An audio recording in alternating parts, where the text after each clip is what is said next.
Doutor, emergência. O que é que eu faço primeiro?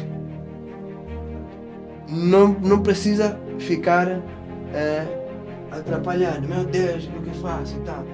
Tem que sistematizar a abordagem. Portanto, com a monitorização, você já vai saber como é que está a frequência cardíaca, como é que está a pressão, a pressão arterial, você já vai saber como é que está a saturação, você já vai saber, portanto, os principais sinais vitais. Saturação, temperatura, frequência cardíaca, frequência respiratória, pressão arterial, esses cimentos, sem colocar as objeções de que não, eu não fiz mais porque não tenho ecocardiograma, porque não tenho o FOTRAC, não. Lembrar que o exame físico do doente crítico não é para fazer aquele exame exaustivo que aprendemos na semiologia do terceiro ano. Não. A principal causa de coma reversível qual é? Alguém sabe? Eu respondo isso daqui às 20 horas. Okay? Isso tem que me chamar a atenção. Não está hipotenso, mas parece estar em choque.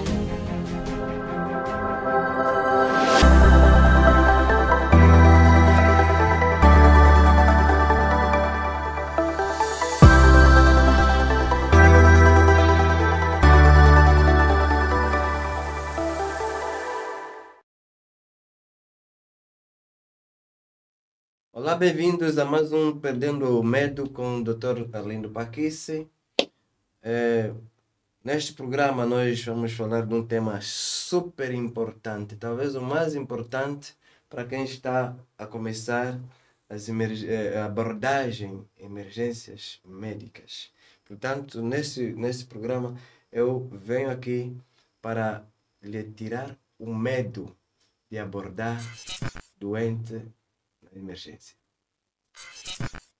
Então, lembro-me quando eu era interno, tinha acabado de terminar a faculdade, e então os meus primeiros passos na abordagem de doentes graves, provavelmente isso se passa consigo hoje, mas passou muito comigo naquela altura, e quando estou nas urgências e ouço aquela doutores, emergência, o que é que eu vou fazer? Ficava com aquele medo, nem sabia por onde começar, às vezes até a pessoa curvava para o outro lado para não ser ela atender em primeiro lugar. Diga que nunca aconteceu consigo isso.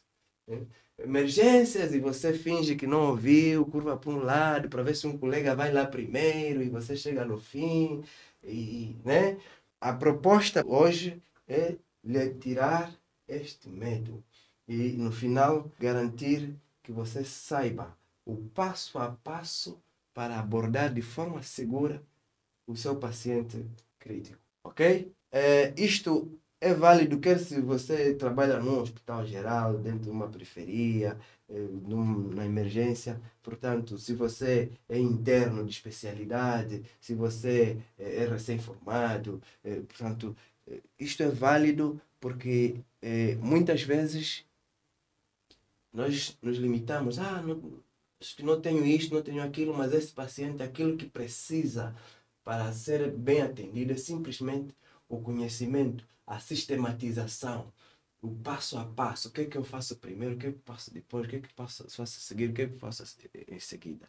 Quando isso estiver arrumado já na sua cabeça, claro que você vai se sentir confortável para abordar esse tipo de doente.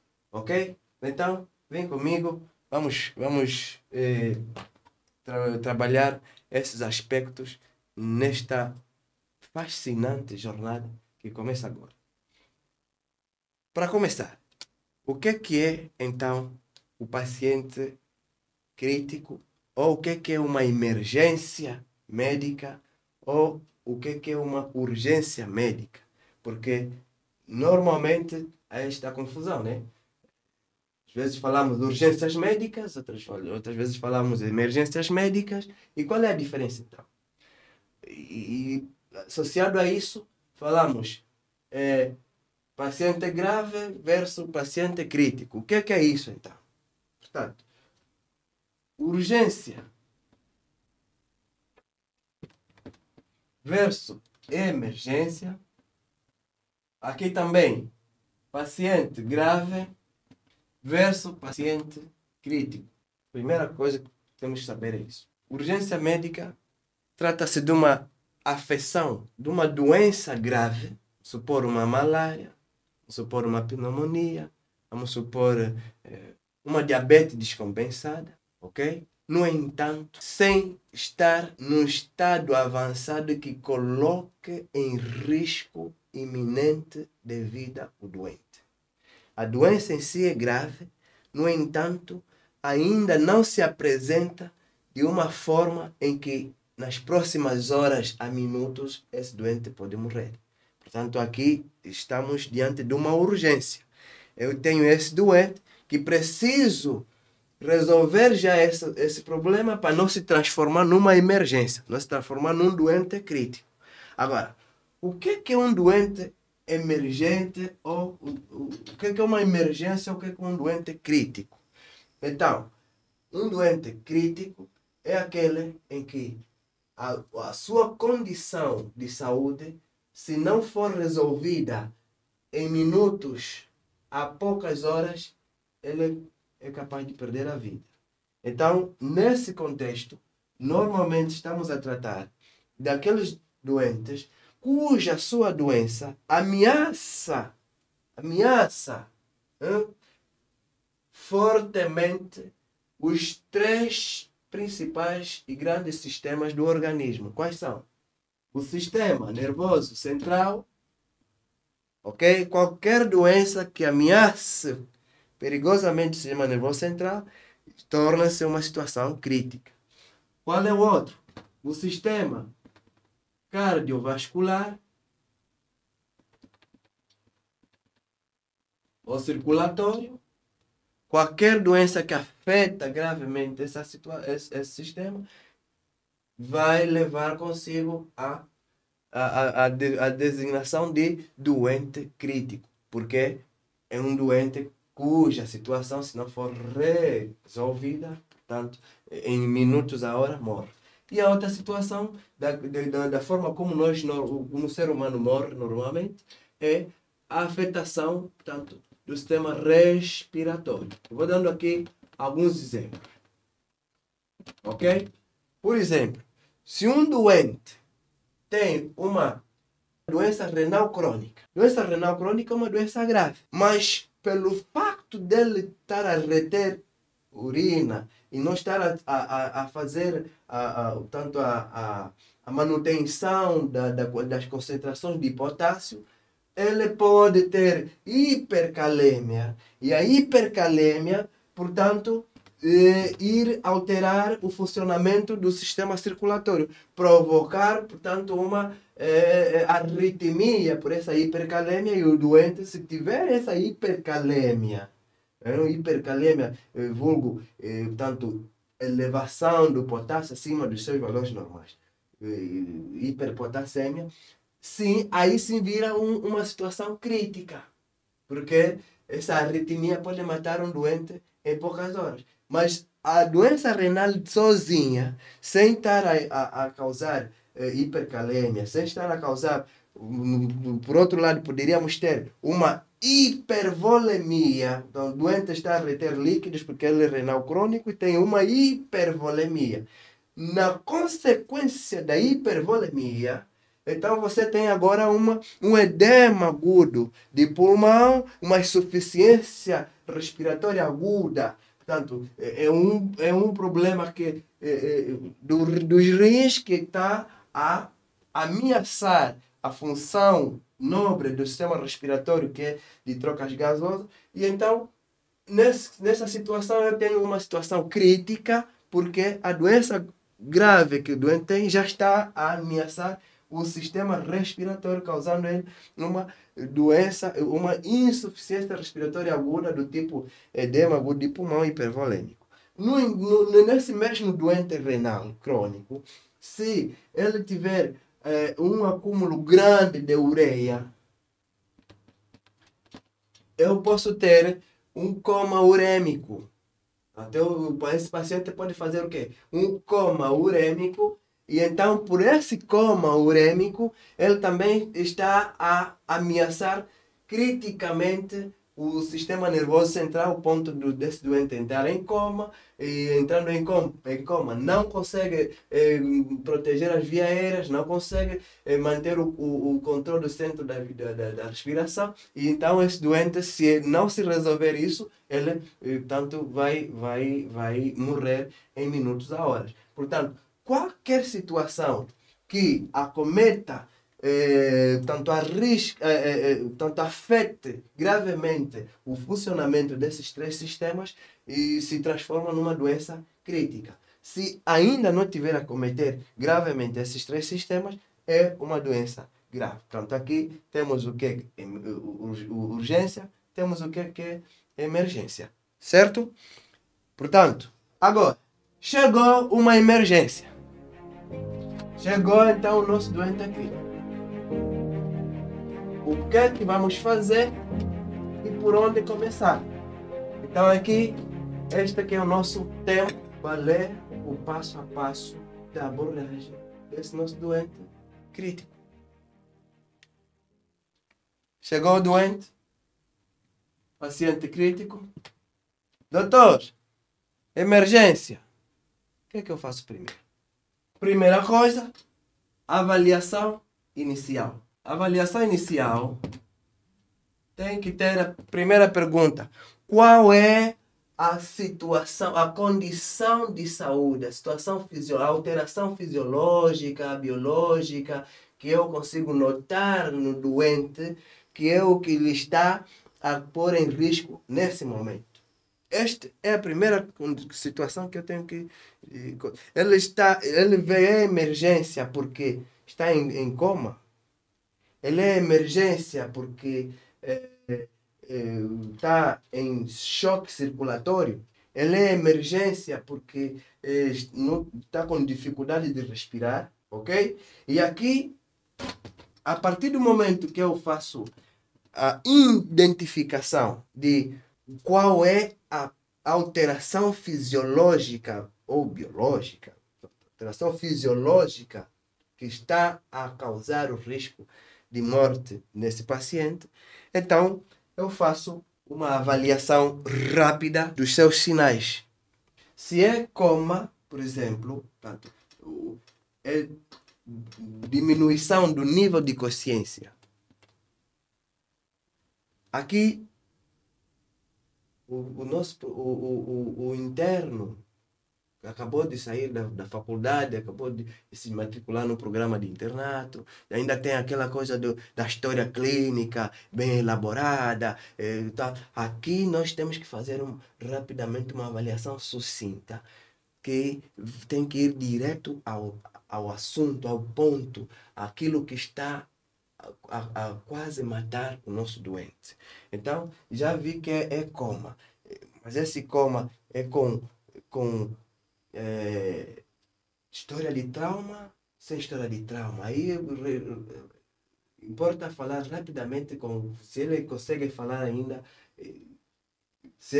o paciente consegue ainda falar, então nós conseguimos perguntar para ele o que ele sentiu antes disso começar. Se ele não consegue falar, normalmente alguém o trouxe e consegue nos dizer rapidamente o histórico das últimas horas. Quando a última vez que se lhe viu bem, e depois o que aconteceu. Se vomitou primeiro, se caiu, para nós termos uma ideia rápida do que está a acontecer. Não é para fazer uma história muito grande aqui. E depois, rapidamente, temos que fazer a avaliação baseada no A, B, C, D, E. Ok?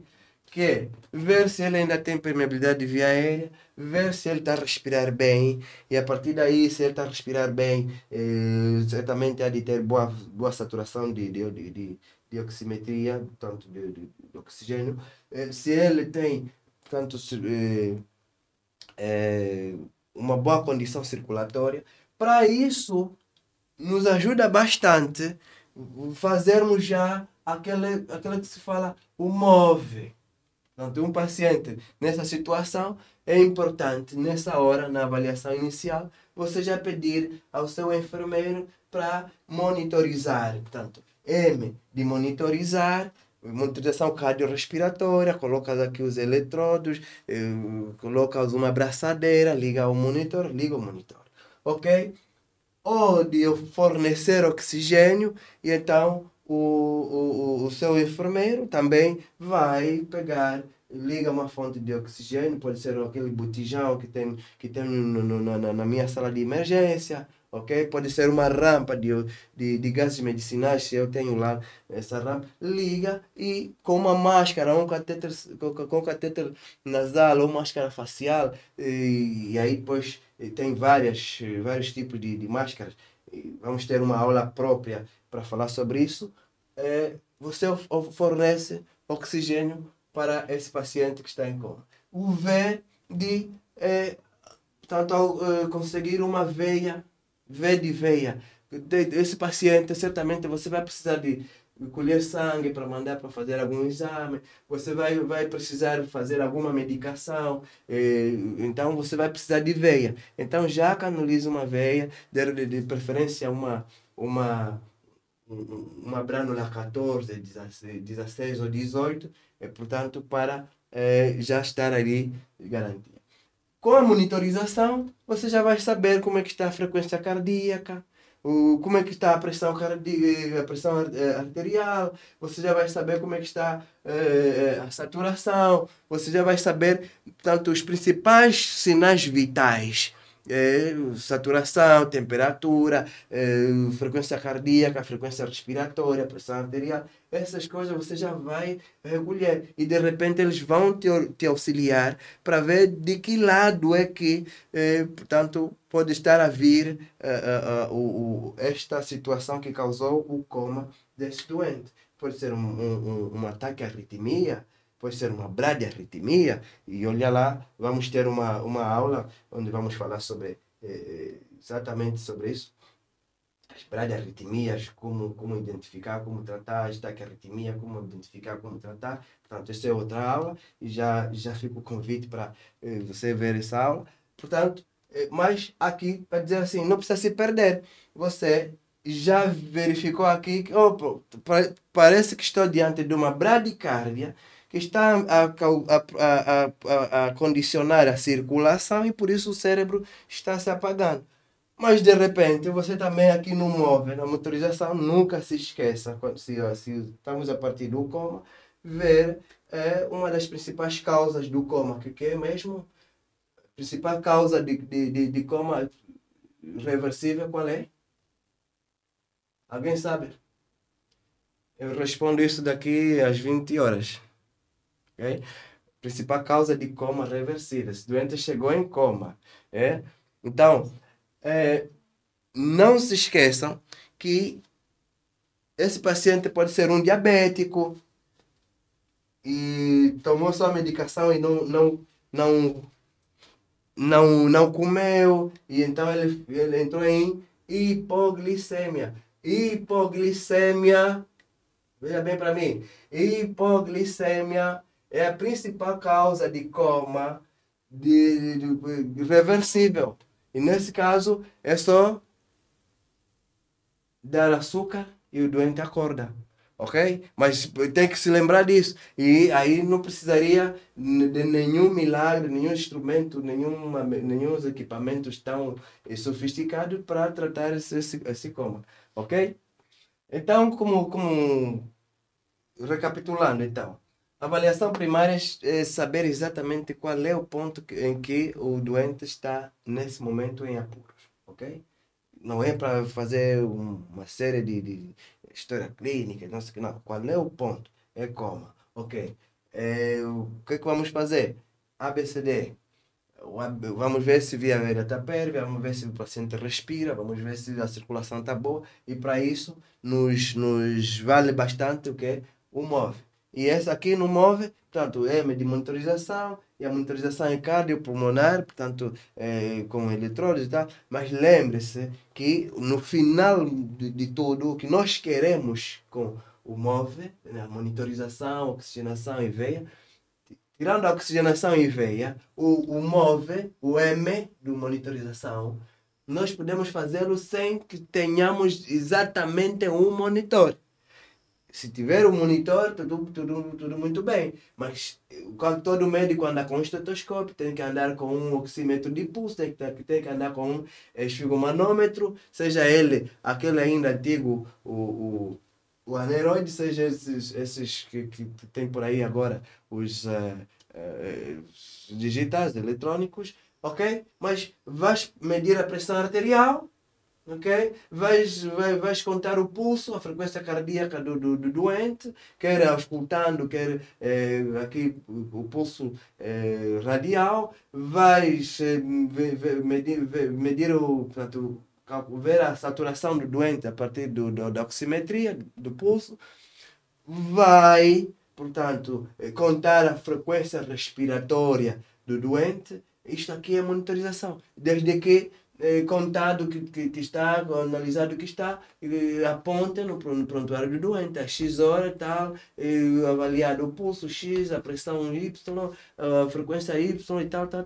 O mesmo que apareceria os números bonitinhos no monitor, também consegue ter no prontuário, e daqui a 5 minutos, daqui a 3 minutos, o que der, pode repetir essa avaliação, que é para ver como é que está, portanto, o doente. Não há, portanto, motivos para eu não saber os sinais vitais básicos, essenciais do doente, só porque não tenho monitor. Não, dá para fazer isso, ok? Então, este é a avaliação inicial. Agora, depois você já tem o paciente mais estabilizado, já está a receber oxigenação, já conseguiste ver que a via aérea precisava de suporte, já tem lá uma canoa de Gödel, a via aérea está aberta, o paciente já respira melhor, a saturação melhorou. Então, agora vamos para a avaliação secundária. Avaliação secundária, onde já estamos interessados em agregar mais informações para começarmos a construir diagnóstico da situação, o que é que nos levou até aqui. Pronto, aqui dá tempo de eu perguntar para quem lhe trouxe os seus antecedentes, o que é que aconteceu nas últimas 48 horas, se ele estava bem, se já sentiu alguma coisa, e dá para ampliar agora também a um exame físico, portanto, minucioso sobre o doente crítico. Lembrar que o exame físico do doente crítico não é para fazer aquele exame exaustivo que aprendemos na semiologia do terceiro ano. Não. É um exame direcionado para os principais problemas que podem acometer um doente crítico. E então fazemos o quê? Temos que nos lembrar rapidamente em ver o circulatório. Aliás, vou colocar na mesma ordem que coloquei naquela hora, sistema nervoso central. Então aqui vamos ver o quê? Se houve redução aguda do nível de consciência, uma pessoa que estava até 2 horas bem a conversar, a andar, fazia tudo, e de repente tem queda do nível de consciência, queda abrupta, isso é que eu tenho que pesquisar. 2, tenho que ver se tem defeito motor. De repente, já não tem força num dos braços, numa das pernas, ou dos membros. Portanto, defeito motor. Eu tenho que buscar aqui, portanto, se tem meningismos. O paciente com sinais meníngicos, portanto, buscar rapidamente se tem rigidez de nuca, se tem Brudisky, se tem Kernig. Buscar aqui a avaliação pupilar. Como é que estão as pupilas? Vocês sabem que o tamanho e a forma das pupilas nos dá bastante detalhes sobre um doente que está em coma. As pupilas pontiformes nos falam sobre um doente que tem alguma lesão na ponta, as pupilas mediátricas médias nos falam sobre o paciente com alguma alteração metabólica, o paciente com anisocoria nos fala que o paciente certamente tem alguma lesão expansiva intracerebral. Portanto, só a avaliação pupilar aí rapidamente te deixa já com alguma ideia do que pode ter acontecido com esse cérebro que chega em coma. Portanto, rapidamente, nível de consciência, defeito motor, se tem meningismo, avaliação pupilar no sistema nervoso central. Agora, no sistema cardiocirculatório. No sistema cardiocirculatório, rapidamente, eu tenho que ver o quê? Pressão arterial, tenho que ver o quê? Pulso. Não pode estar abaixo de 40 batimentos por minuto, nem acima de 130 batimentos por minuto. Qualquer uma desses extremos pode ser o problema que me está a causar o coma desse doente, ok? O que é que vou buscar mais aqui em relação ao cardiovascular? Ora, se você está num centro em que consegues ter monitorização hemodinâmica avançada, digamos assim, tens o ecocardiograma na emergência, está na hora de fazer um ecocardiograma, ver como é que está a circulação e tal, mas não se esqueçam que o que nós precisamos para avaliar a perfusão do doente não precisa de muitos equipamentos. Você pode avaliar a perfusão desse doente através da avaliação da periferia desse doente. O nosso famoso preenchimento do leito capilar, que muitos médicos já não fazem, mas é preciso fazer. E é de valiosíssima informação para a perfusão portanto, do doente. O que é? Apertar o leito ungueal, portanto, durante uns 15 segundos e depois largar e ver quanto tempo demora para repreencher o leito capilar. O normal, tanto tem que estar abaixo de 3 segundos. Se o repreenchimento passa de 3 segundos, esse paciente está com o seu preenchimento capilar lentificado. Paralelamente a isso, o paciente pode ter extremidades frias, portanto, basta palpar também para saber. Paralelamente a isso, o paciente pode ter aquilo chamado livedo ou mottling à volta do joelho, que vai tendo os seus graus, grau 1, grau 2, grau até 4, à medida que esse livedo atinge, portanto, só a região perijoelho, ok? Imagina que esse é o joelho, portanto, se eu tenho um livedo só aqui à volta do joelho, grau 1, se eu tenho um livedo à volta do joelho até tanto por metade aproximada da coxa, grau 1, portanto, aqui o livedo já abarca tudo isso. Eu tenho grau 3, já até a base da coxa, a raiz da coxa, tem livedo 4. Portanto, é preciso avaliar o doente com as nossas mãos, com o nosso conhecimento, e sem colocar as objeções de que não, eu não fiz mais porque não tenho ecocardiograma, porque não tenho o FOLTRAC. Assim, não. Isto nos dá, portanto, uma informação valiosíssima para vermos o estado de perfusão, o estado circulatório do doente. Ok? Paralelamente, esta informação com a pressão arterial, que se tiver abaixo de 90 milímetros de sistólica, de mercúrio de sistólica, estamos, portanto, a pensar que esse doente está em choque. Aí, depois tem que destrinçar que tipo de choque circulatório é este que eu tenho.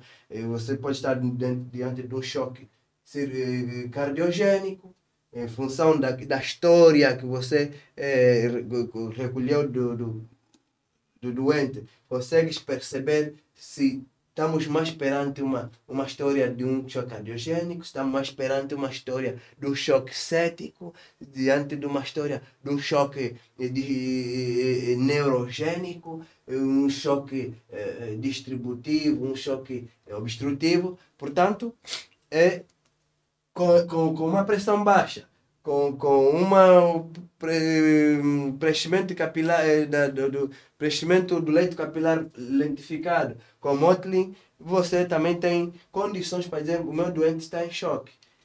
Outra chamada de atenção, lembrar que choque circulatório não é igual a hipotensão.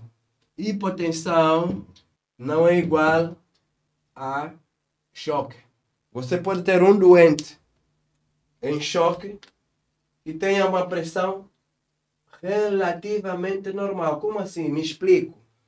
Se eu sou uma pessoa hipertenso, que normalmente a minha pressão habitual é 160 por 100, e o meu organismo, os meus órgãos já estão acostumados a trabalhar com essa pressão assim, o dia que a minha pressão baixar para 110 por 70, que para a maioria das pessoas essa pressão é normal, os meus órgãos já não estão a ser bem profundidos. Portanto, nesse doente que habitualmente ele tem 160 por 100 de pressão, e hoje chega a minha urgência, tem 110 por 70, eu conhecendo esse histórico dele, e ele está frio, ele está com preenchimento capilar lentificado, isso tem que me chamar a atenção. Não está hipotenso, mas parece estar em choque. Ok? Então, no respiratório. No respiratório, nós vamos ver rapidamente o quê? Frequência respiratória. Vamos ter que auscultar com o nosso estetoscópio. Portanto, hoje vemos médicos já não andam com estetoscópio. Tem que ter o estetoscópio. Tem que auscultar pelo menos 4 quadrantes do pulmão, portanto, e de preferência adiante e na região posterior. Aqui, portanto, o hemitórax, na parte superior do hemitórax esquerdo, na base do hemitórax esquerdo, no ápice do hemitórax direito, no ápice do hemitórax, na base do hemitórax direito, e faz o mesmo atrás. A buscar o quê? A buscar crepitações, a buscar sibilos, a buscar roncos, a buscar portanto, ruídos respiratórios chamados murmúrio vesicular abolidos ou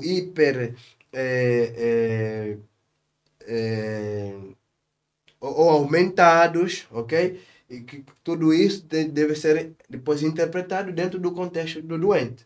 Portanto, saturação de oxigênio,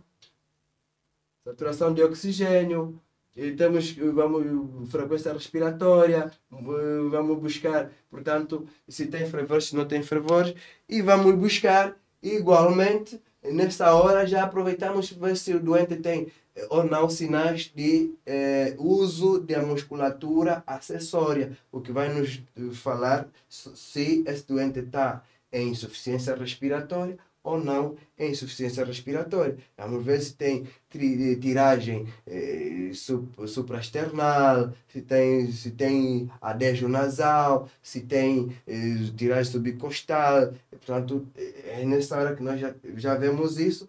Vai nos... Agora, para além desses 3 sistemas, o neurológico, o circulatório e o respiratório, então nós também precisamos fazer uma avaliação agora um pouco mais global já do doente. Já olhamos para a barriga dele, ver se a barriga está... Nessa hora, já descartamos ou reconhecemos as situações mais críticas nos principais sistemas, então fazemos uma avaliação mais generalizada. o abdômen, como é que está o abdômen? Distendido, não está distendido? Tem massas palpáveis, não tem massas palpáveis? Tem peritonismo? Tem a palpação, sinal de reação peritoneal? Portanto, isto rapidamente dá para fazer. Tem dor, não tem dor? O paciente reage quando nós palpamos? Isso rapidamente dá para fazer para obtermos essa informação. E rapidamente vamos para os membros. Portanto, os membros, buscar se tem edemas assimétricos, edema, não tem edema, se tem sinais de trombose, não tem sinais de trombose, e fazermos então o nosso resumo da avaliação que fizemos do doente. E então já sabemos exatamente o que é que o nosso doente tem. Ok? Aí já sabemos o que é que o nosso doente tem. É um coma que foi causado por um choque circulatório. Porque já recolhemos os dados suficientes e vimos que a pressão estava abaixo de 90, o tempo de enchimento capilar estava muito diminuído, o Motley Oliveira à volta do joelho estava grau 3, e tudo isso aconteceu porque ele tem uma frequência cardíaca de 37, que está abaixo de 40. Portanto, agora já vamos nos direcionar para o tratamento. Portanto, não precisa ficar atrapalhado. Meu Deus, o que eu faço e tal. Tem que sistematizar a abordagem. Portanto, repetindo. Primeiro, a primeira avaliação é descobrir qual é o ponto, qual é a alteração fisiológica que tem o meu paciente. É como, ok, quais são as possíveis situações críticas que eu tenho que atuar já.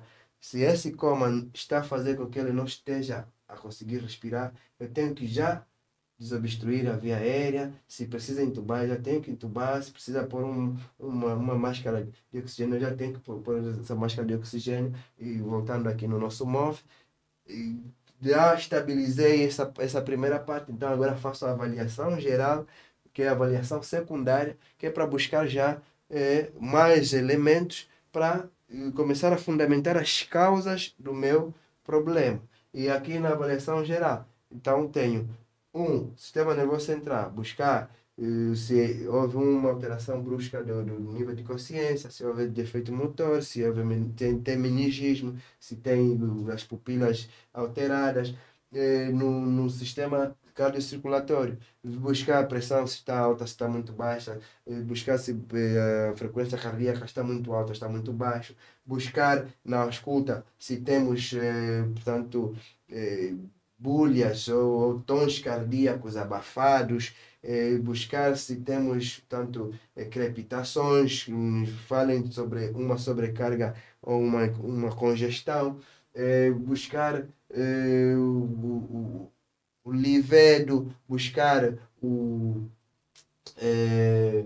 preenchimento capilar para aferir sobre a perfusão, o estado de perfusão desse doente.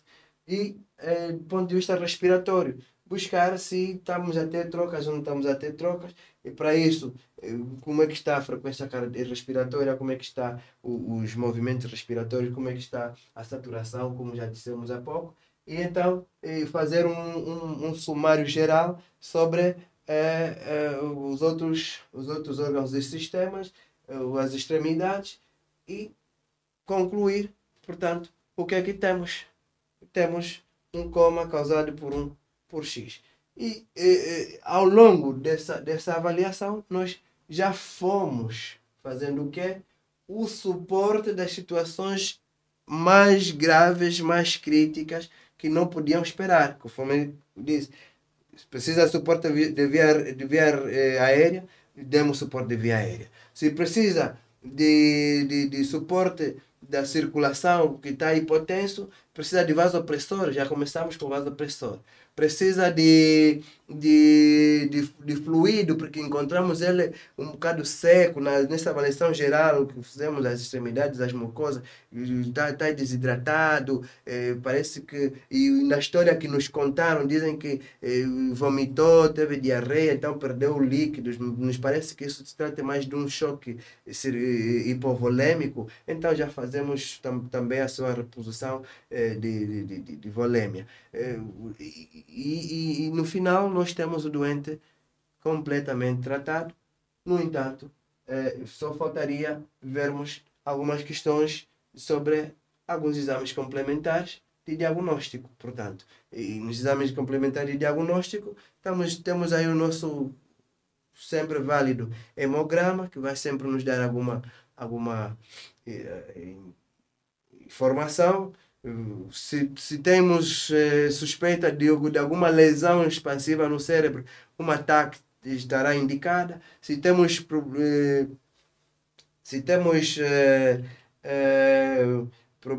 alguma, digamos assim, probabilidade de um problema renal, ureia creatinina, probabilidade de um problema hepático, bilirrubina, portanto, vamos chegar na fase de solicitar exames em função daquilo que for o mais adequado, o mais necessário do que nós levantamos. O paciente pode precisar de um raio-x, o paciente pode precisar de um eletrocardiograma, o paciente pode precisar de qualquer coisa, desde que seja o necessário dentro da avaliação inicial que nós fizemos. Portanto, vem que não é difícil abordar o doente crítico. Bom, então, como acabaram de ver, não é tão difícil abordar um doente crítico desde que nós sistematizemos a abordagem, ok? Se gostou, está a gostar dessa aula, por favor, dá um like e ajuda Como deu para perceber, é fácil abordar o doente crítico, doente em emergência. Basta sistematizar a abordagem. Então, se gostou, dá um like para nós percebermos que gostou e ajude-nos também a salvar mais vidas partilhando esse vídeo para mais médicos que podem tanto estar na sua condição de serem aqueles que precisam perder o medo para abordar as emergências. Obrigado.